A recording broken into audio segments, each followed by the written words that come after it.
So, unfortunate result at the weekend there, unlucky not to sort of pull it back after pulling one back. Where did it go wrong? How he's feeling after last weekend? Listen, the first goal is a wonderful strike. It's up there for goal of the season as it stands at the moment. The second goal was a sore one, and we just switched off a wee bit to that one, and then we gave ourselves a bit of mountain to climb to get back into it. We've done it in the past. It was just a bridge too far at the weekend, but we gave it a go. And as I said after the game, there was a lot of aspects of that game that made me proud in relation to the way the boys stuck at it. We looked at the physical stats after the game. It's probably got to be up there with the hardest that the team's worked all season. We had to work, and that's credit to Dundee as well. Listen, Gary's a good coach. He knows exactly what he's doing, and Dundee have been, or rightly so, should be one of the favourites for the league. So for us to go up there, come away 2-1 defeat and be disappointed just shows how far the club's come.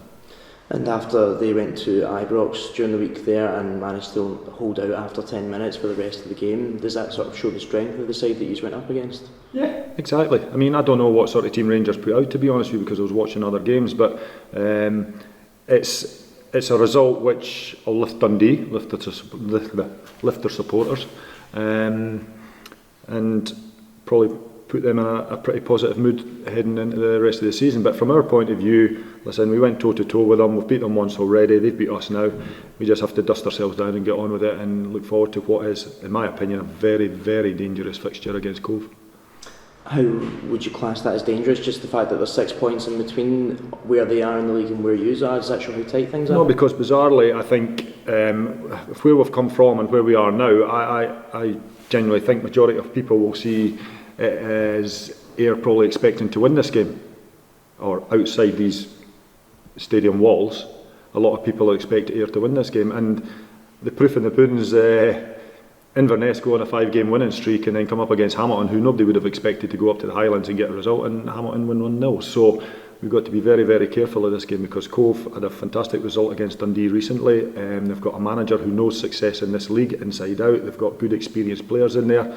They've added to their squad since we played them last. So all adds up to, as I say, a very, very tricky fixture.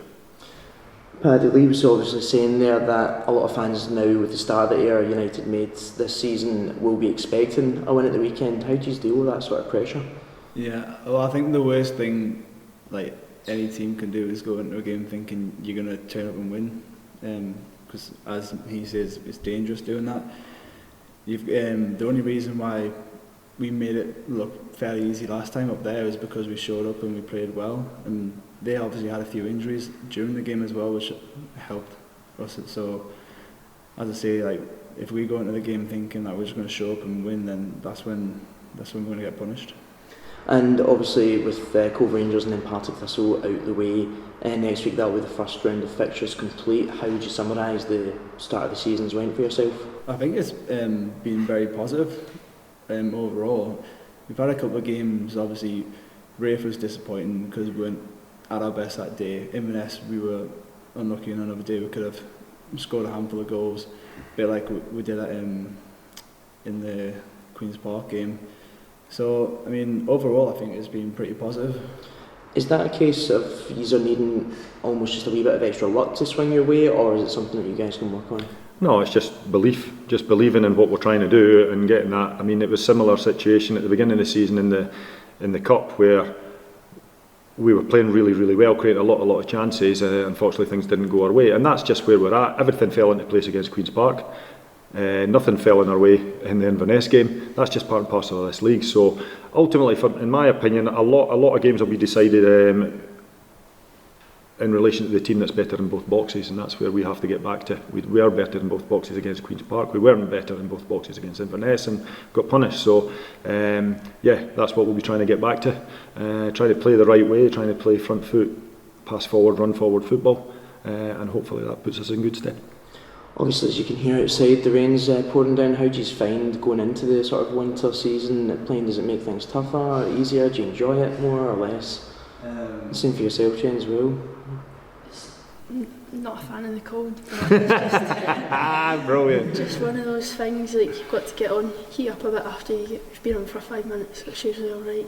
It just makes the ball a bit slippery. You need to focus a bit more on getting it under control, knowing what you're doing with it. just it does make it a bit more difficult, but you've got to adapt to that. Does that make the mental stresses a bit more then during that season, do you think?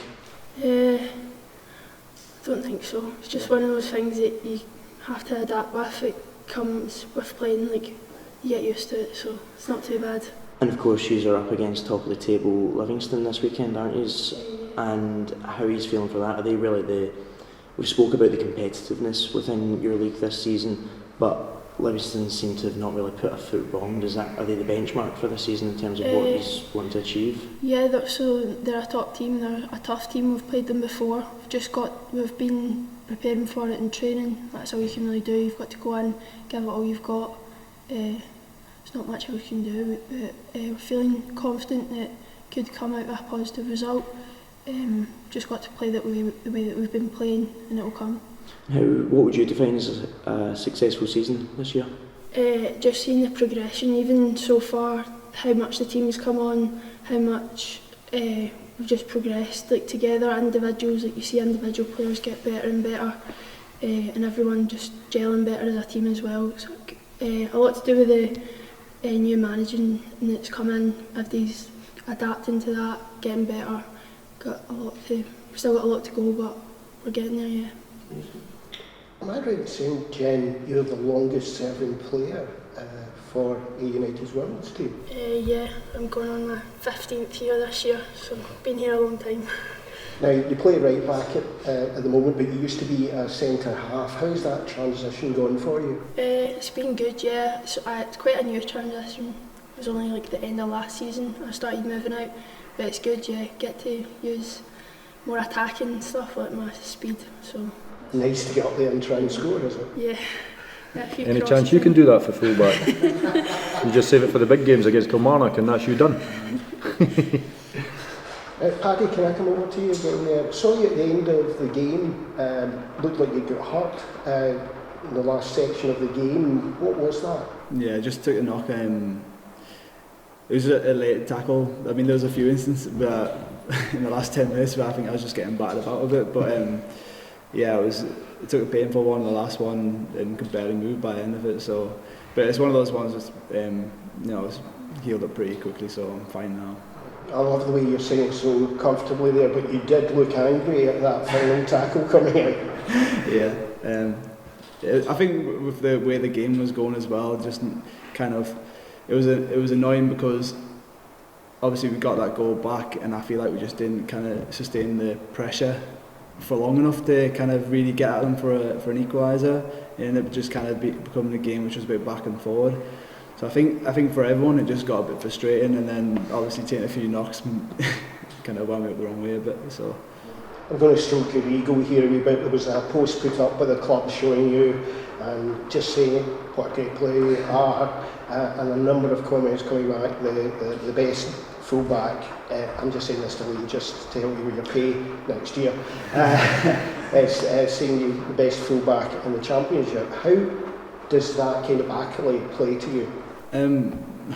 It's nice to hear those comments because obviously I'm always working hard and just trying to do what I can to help the team really. I work hard every day, so when you get kind of comments like that, it's nice to kind of hear that type of stuff that people are recognising it.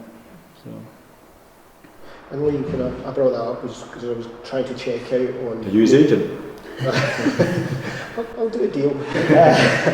I was actually bringing up more of the injury side, the possible injury that they'd had at the end of that game there. Now, there's a few people went down with knocks, heavy knocks in that last part. I think Nicol as well got a nasty one in the head. Is there any hangover from that? Are there any injuries? Just these left backs seem to just get themselves into trouble all the time. Paddy and Finn, you're right back, you're okay. No, there was a few bumps and bruises. Listen, they put a lot into the game. Big Alex come limping off the pitch. But listen, everybody's been back in training the last couple of weeks, and it's great. We've had Nick McAllister and Murdy both back in training. Fraser Bryden's back training now. He probably just needs a couple of reserve games under his belt.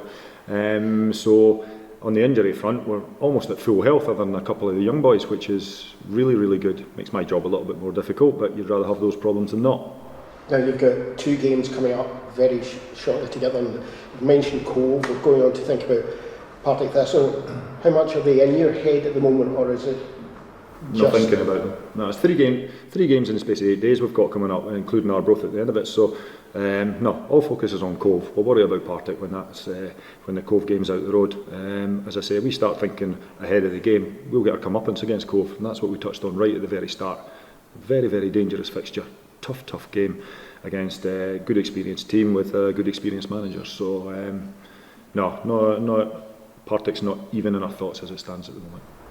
We must be thinking of it though, as you said, 3 games and not Partick Thistle, but like the run of games that you've certainly got, and how quick things can change in this league then. So how important is it to get off the mark with Cove Rangers this weekend to take that on to? Yeah, that's what we're trying to focus on. We're trying to get the guys in the right mental state to head into the game and respect the opposition that we've got on Saturday and really put everything into it.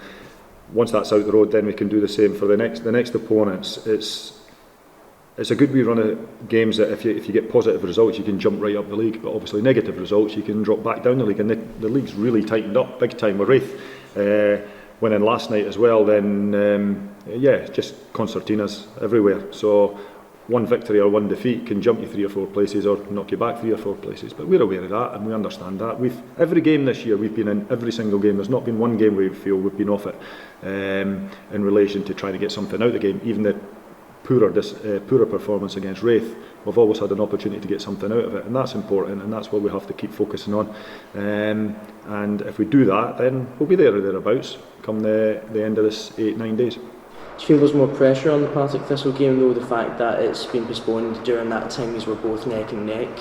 I don't think there's any more pressure on that game, no, not at all. I think, again, Partick are up there top of the league, justifiably so. They've done well, been consistent, got good, again, experienced players and ex-manager, ex-players and that from our club, which adds a little bit of twist to it, but doesn't add any pressure in any way whatsoever, because the Cove game and the Arbroath game are just as important as the Partick game.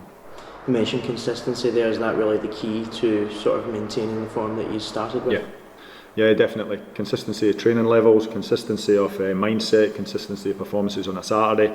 As I say, we've not been far away in any game we've played. The ones we won, I think we've deserved. In the other games we've been beat, it's been by small margins.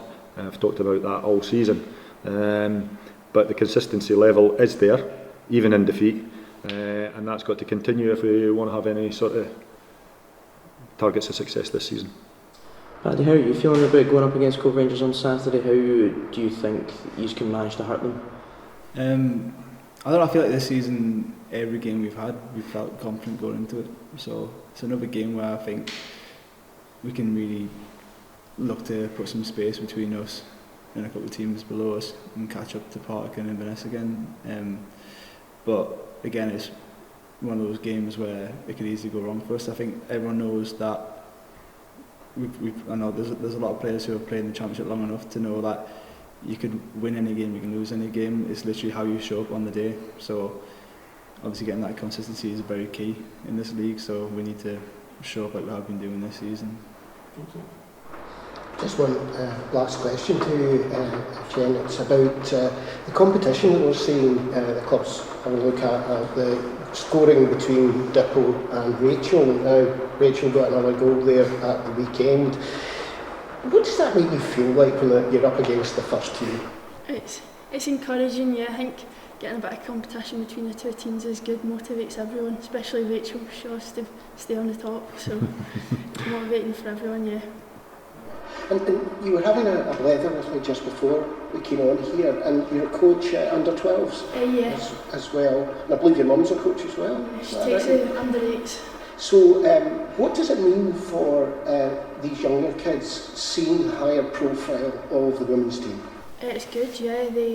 I've got a couple of my under 12s that will come and watch the games when we're at home. Like, it's good to see them having someone else to look up to that's still playing. Like, it's good to have role models in about them as well, like having other female coaches that still play.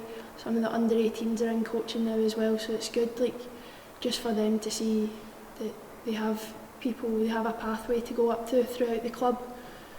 Has it been traditional for a while that you lost some girls before they got up to the main team because they didn't have that visual pathway? Yeah, so we started off, there was only the one under 11s club. Once people were told to play for that, there wasn't really anywhere else to go, but having that full pathway now, it really gives, from you can come into the club at 5 and you've got a pathway all the way up to you're in the senior team. It's brilliant now. So, yeah. I think having role models at any football club is really, really important for girls or boys. I've been to a couple of games up at Cumnock, and there's a lot of the young girls are there supporting the first team.